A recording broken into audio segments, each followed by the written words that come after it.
Right, this is one half of musically what we're calling ourselves D&D, which is me and Darren, because it's Dave and Darren, so it's D&D, which I don't know if that's the final name that we're going to call ourselves yet or not. But I thought I'd walk you through some of the stuff that we've done because Richard asked us if we could make some music for him for his YouTube channel. So we did. So the first thing we did is put some drums in, and all of the drums are there. And there's a couple of different sets of drums in there that are all compressed slightly differently to get some different amounts of punch. But the reason that they are all different colours is because they've all got different ends on the tails. All of these have got a main construction, but they've all been jiggled around. So the last 4 beats are slightly different to make it interesting. So you've got, well, it's wrong. There you are. Just a nice little shuffly drum beat.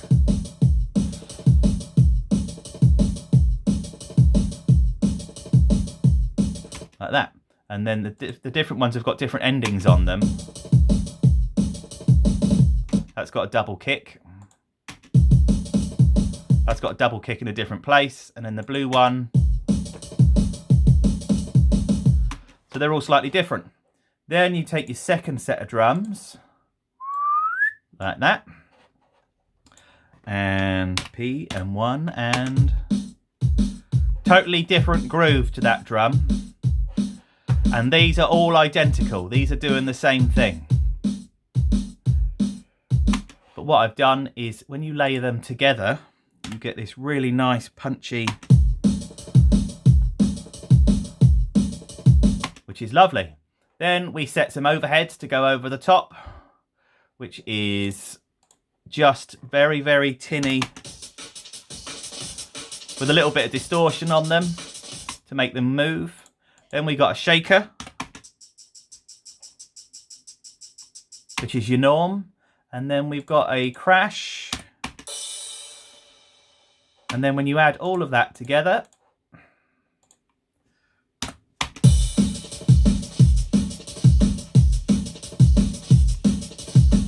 which was nice. And then we thought, because Richard wanted some spacey kind of sounding stuff, we thought we'd put some stuff in there that was a bit more laid back. We didn't want it kind of too drum and bassy, but we wanted to take that groove. So we put some strings in, and although we've put normal everyday strings in there, which I will try and, here you go. So these are the strings. These are the average everyday strings that play through most of the track. If I open this up and show you the window, boink, that is all the strings for this record. If I zoom out. So this is all your original notes. And then when you get to here, these little, we made these up. These aren't strictly part of it, but we recreated, we put it in the key that everything was created in the first place. And we just sort of sat and tinkered. It took about 4 hours to get that right, but we really enjoyed the process because the strings were a big part of it. So if I stretch that out there like that, and then the strings sound like this.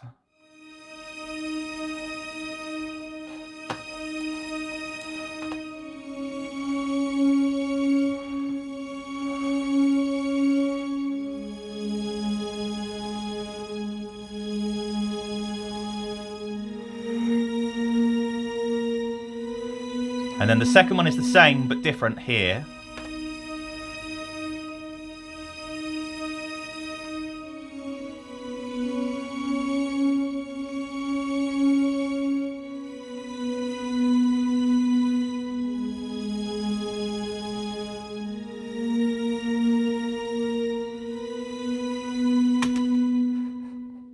I really like that. It's very dry.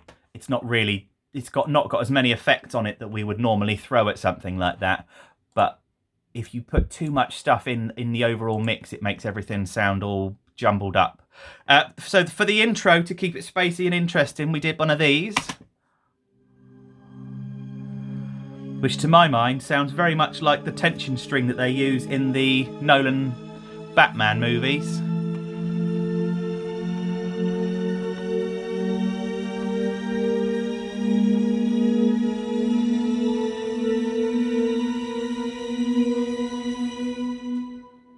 Lovely.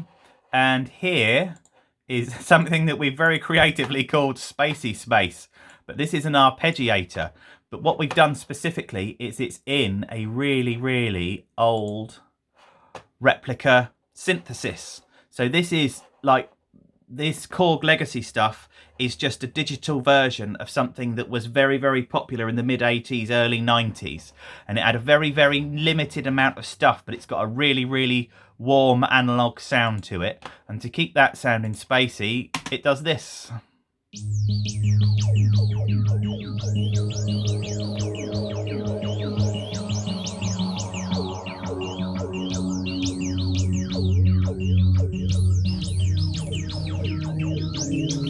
Same notes as the strings.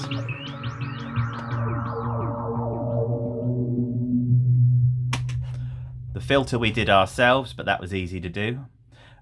These are all just sound effects, so if I put some of these on and cancel this, this is all just sound effecty stuff right from the beginning, because you need some swoops and whooshes and bangs. This one here is a very emotive kind of thing. It's got no content to it. It's barely even in key, but if it sits behind everything and makes everything sound spooky.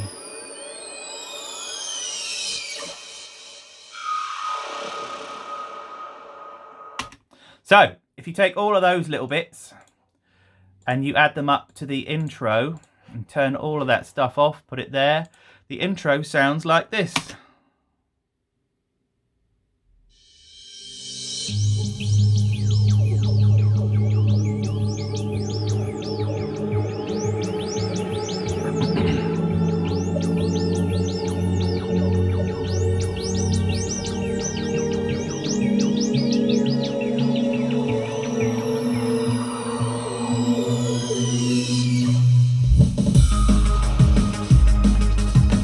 That's pretty much where we're at. So you've got the strings, there we are, and then the bass sounds. So if I go 1 and play from there, that's your bass. That's your main pluck. That I'm completely in love with, and the reason I'm completely in love with that is because it sounds really, really sort of Stranger Things, late 80s, early 90s synthesis.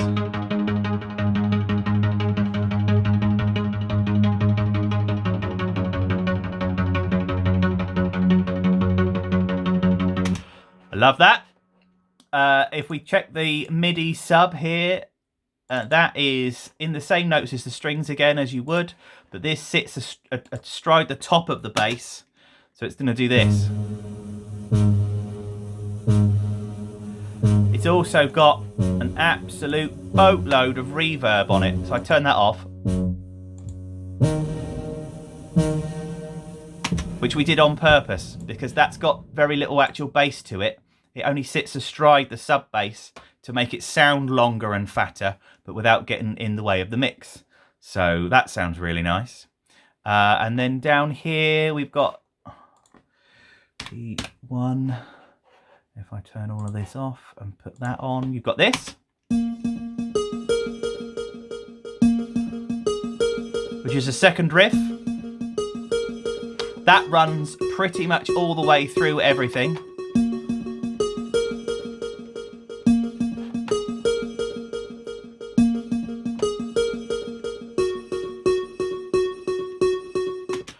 Love it. And that's more or less it. We didn't want to put too much in there. We didn't want to overcomplicate things. There's some slightly different layering in places, but if I put that one on there and turn these off, and I put that phaser on and I press P and 1, which will take me where I need to go, we've got an augmented bass line.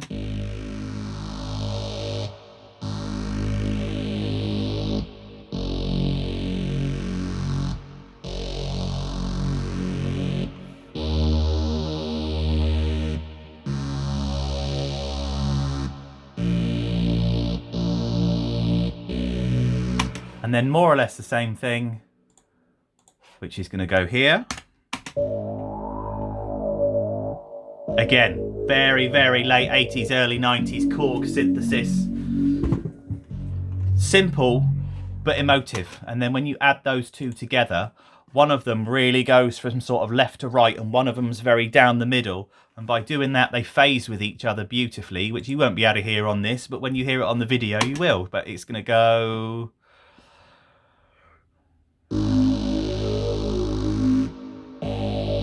And that is slowly sweeping from side to side, from side to side.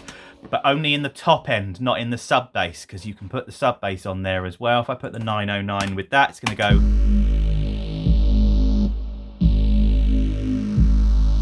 And then if you turn everything off and play that bit, this bit really makes me happy.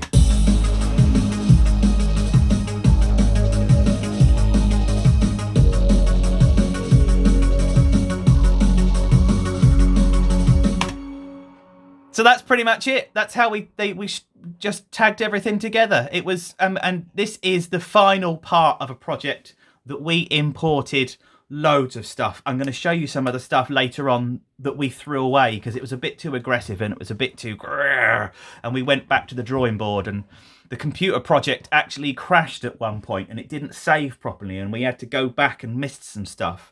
And then when we came back the next week and listened to what we'd done, we sort of went, no, I don't really like it. It's not where we want to go. And we went back to where the direction that we wanted to go in, which I was really pleased about. That's a very mature thing to do musically, because it's very easy to just stick with what you've done because there's a lot of effort in it.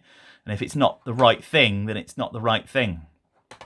What I will show you lastly is if I press F2, these bits down here, which I'm going to zoom in to, these, okay, are the bounces of your music. So everything that I've showed you all the way up here, okay, all of this stuff are loops. So if I play this one and go P1 and I turn all that off and I press that and I just press the end, when you get to the end of this piece,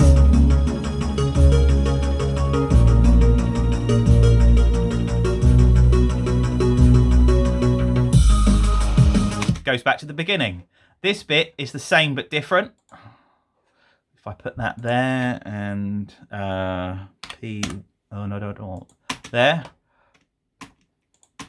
So we're gonna.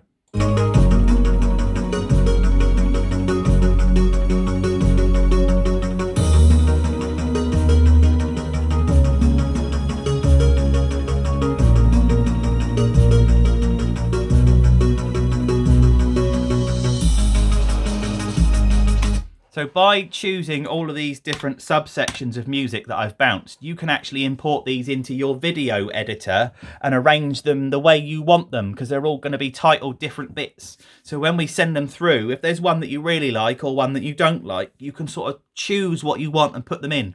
So if there's a bit that's quite frenetic and you've speeded it up and that sort of thing, you can have the full drum and bass drums going. But if there's a bit where you're sort of doing chatting and you want to get a bit more in depth with it, we've done you something like this, which if I put the audio on, nice and laid back, no drums going.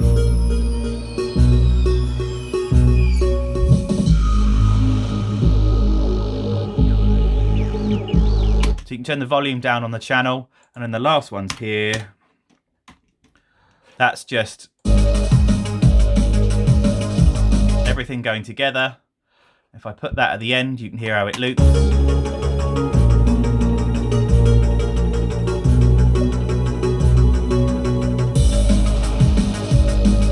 So you got a bit of control on what you want to do and how you want to work it. The last piece that we've done for the end of every video, because we don't want it just to tail off and do nothing, one of the sound effects that we've used in the actual track itself, you can put right on the end. Yeah, so if I take the loop off, it's going to do this. So you're going to get to the end of whatever piece it is you've chosen.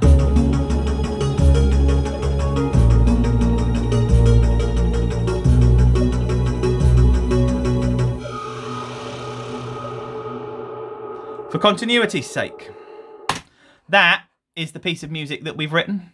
We've not given it a name. That's up to you, because it's your piece of music. I've really enjoyed doing this. There's been some real life problems that have got in the way from maybe the time scale that I would have liked. But it's a good piece of music. I've really enjoyed doing it. It's nice and loud. It won't be too bad. You've got the choice of how to arrange it in your videos, and it's got a bit in there specifically that's not too aggressive. So if you want to do voiceovers, etc., you can turn it right down. And if there's anything you want, anything you changes, you can always give us a ring. All right. This has been one half of D&D saying we made a music.